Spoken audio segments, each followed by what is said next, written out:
रहमानिर्रहीम। अस्सलाम वालेकुम students. 10th physics unit number 1 हम पढ़ रहे हैं। इसका जो फर्स्ट सेगमेंट है सिंपल हार्मोनिक मोशन वो हमने वाइंड अप कर लिया है। Second segment which is very very important segment that is wave motion, इसको हम आज स्टार्ट करने जा रहे हैं।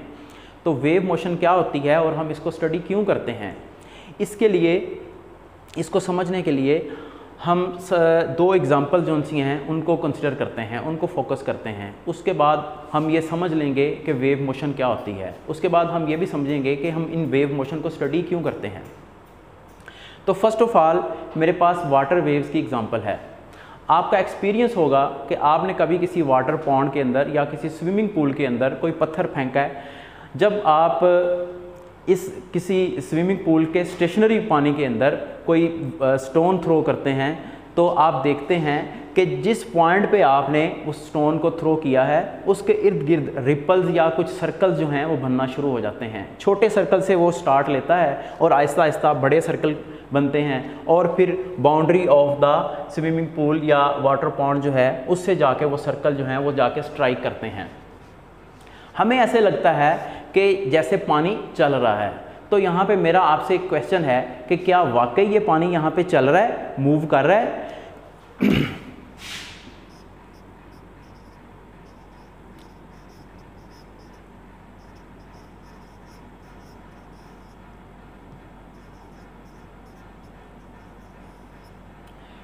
Is water really moving?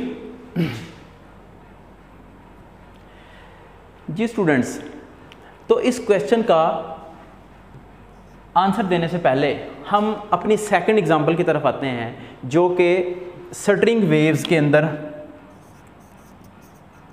हम वेव्स प्रोड्यूस करेंगे। स्ट्रिंग के अंदर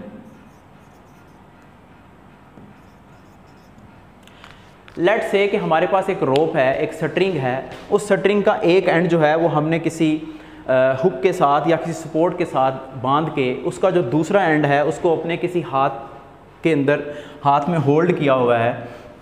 अब हम क्या करते हैं कि उसको हम एक्सटेंड करते हैं, स्ट्रेच करते हैं।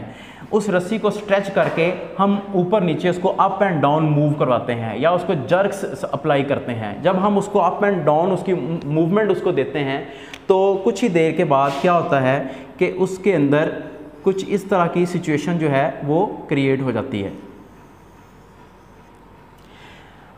रस्सी के अंदर वेव्स बनना स्टार्ट हो जाती हैं और ये जो सी वेव्स हैं ये हमारे हैंड वाली साइड से हुक वाली साइड जो है या जो सपोर्ट की साइड है उसकी तरफ मूव करना स्टार्ट कर जाती हैं। इस दौरान हमें ये लगता है कि जैसे ये स्ट्रिंग या ये जो रोप है ये मूव कर रही है। तो मेरा यहाँ पे आपसे एक सेकंड क्वेश्चन है कि क्या वाकई यहाँ पे जो स्ट्रिंग है वो वाकई मूव कर रही है या नहीं।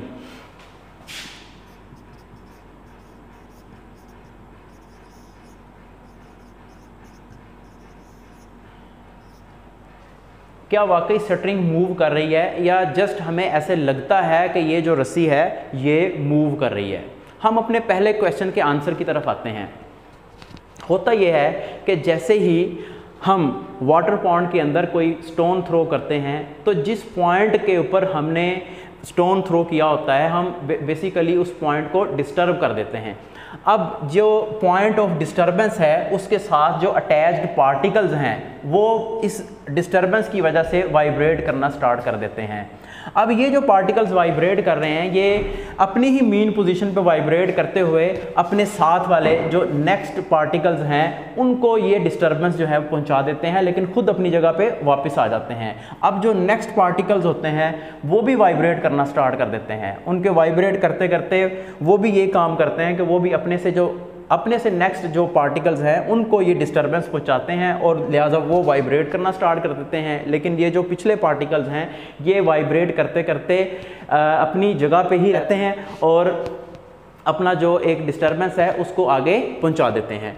अब ये जो डिस्टर्बेंस है इवन के ये जो boundary of the water pond है वहाँ तक पहुँच जाती है।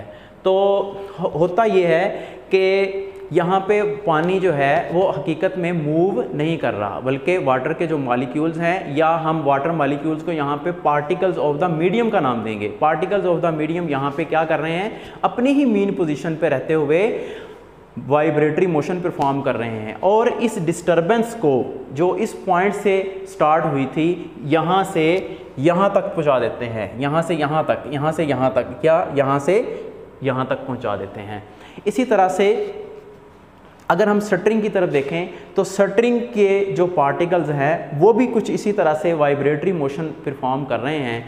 शटरिंग का ये वाला हिस्सा जो है, इसको डिस्टरबेंस जो है वो दी गई, ये डिस्टरबेंस अपनी डिस्टरबेंस को लेके वाइब्रेट करना स्टार्ट करता है ये वाला पार्ट, और वाइब्रेट करता करता अप एंड डाउन मोशन जो है वो आगे वाले पार्टिकल्स को शिफ्ट करता जाता है। जैसे जैसे ये डिस्टरबेंस आगे शिफ्ट होती जाती है, आगे से आगे वाले पार्टिकल्स वाइब्रेट करना स्टार्ट कर देते हैं, और वाइब्रेट करते करते ये जो डिस्टरबेंस है जो कि यहाँ से चली थी वो यहाँ से होती हुई यहाँ second end of the string तक पहुँच जाती है जी। तो यहाँ भी स्ट्रिंग एक्चुअली मूव नहीं कर रही, बल्कि क्या हो रहा है कि स्ट्रिंग के जो पार्टिकल्स हैं वो अपनी ही मीन पोजीशन के अबाउट वाइब्रेटरी मोशन परफॉर्म करते हैं। जो हमारी लगाई गई, हमारी दी गई डिस्टरबेंस है उसको इस एंड से इस एंड तक पहुंचा देते हैं। बिल्कुल ऐसे ही जैसे वाटर मॉलिक्यूल जो उनसे हैं वो यहाँ से हमारी प्रोवाइड करदा जो डिस्टरबेंस है उसको इस पॉइंट से इस बाउंड्री तक पहुंचा देते हैं। हम यहाँ पे कंक्लूड ये करते हैं कि चाहे वाटर वेव्स हों चाहे स्ट्रिंग वेव्स हों, जो मीडियम के पार्टिकल्स हैं वो अपनी जगह छोड़ते नहीं हैं, बल्कि अपनी ही जगह पे अपनी मीन पोजीशन के अबाउट वाइब्रेटरी मोशन परफॉर्म करते हैं, लेकिन अपनी जगह को छोड़ते नहीं हैं।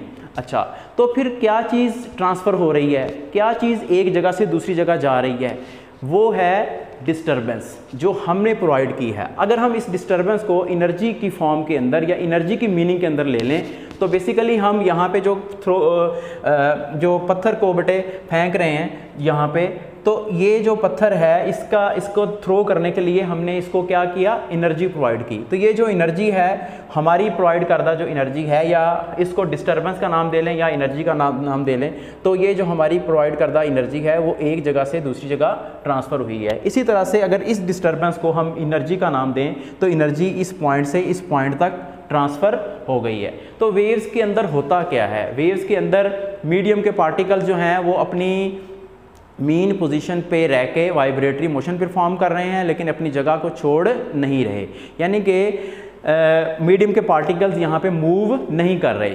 क्या चीज़ आगे ट्रांसफ़र हो रही है, एनर्जी ट्रांसफ़र हो रही है। तो वेव मोशन का जो सबसे बड़ा एडवांटेज है, या सबसे बड़ा इसकी एप्लीकेशन है, वो है एनर्जी ट्रांसफ़र का। तो वेव्स क्या करती हैं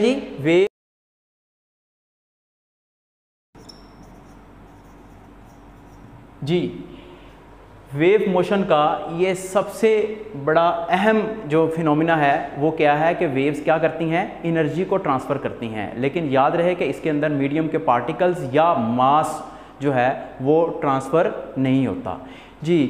तो हम वेव मोशन को यहाँ पे डिफ़ाइन कर लेते हैं। वेव मोशन को आप कैसे डिफ़ाइन कर सकते हैं कि वेव मोशन क्या चीज़ है, वेव मोशन किस चीज़ का नाम है। वेव मोशन एक डिस्टरबेंस का नाम है, वेव मोशन एक डिस्टरबेंस का नाम है जो कि क्रिएट होती है किसके अंदर, किसी मीडियम के अंदर।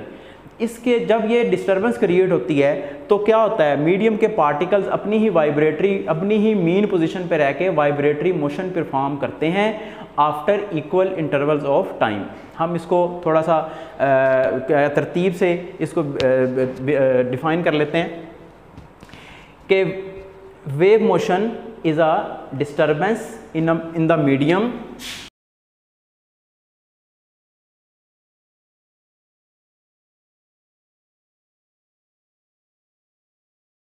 इंटरवल्स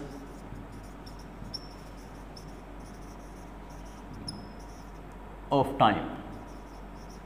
जी, वेव क्या चीज़ है जी, डिस्टरबेंस है किसी मीडियम के अंदर, जिसके अंदर क्या होता है, मीडियम के पार्टिकल्स अपनी ही मीन पोजीशन पे वाइब्रेटरी मोशन परफॉर्म करते हैं, और ये vibratory motion definitely after equal intervals of time के अंदर होती है। और इस वेव मोशन जो है इनको हम स्टडी क्यों करते हैं, जैसे कोई गधा गाड़ी जो है वो किसी सामान को, कुछ चीज़ों को एक जगह से दूसरी जगह ट्रांसफ़र करने के लिए यूज़ होती है। तो इसी तरह से जो वेव्स हैं इनको स्टडी हम इसलिए करते हैं कि वेव्स एनर्जी को ट्रांसफ़र करती हैं from one place to another place. इससे नेक्स्ट जो लॉन्ग क्वेश्चन है वो टाइप्स ऑफ वेव्स का है। इंशाल्लाह ताला हम उसको नेक्स्ट लेक्चर के अंदर डिस्कस करेंगे। Thank you very much.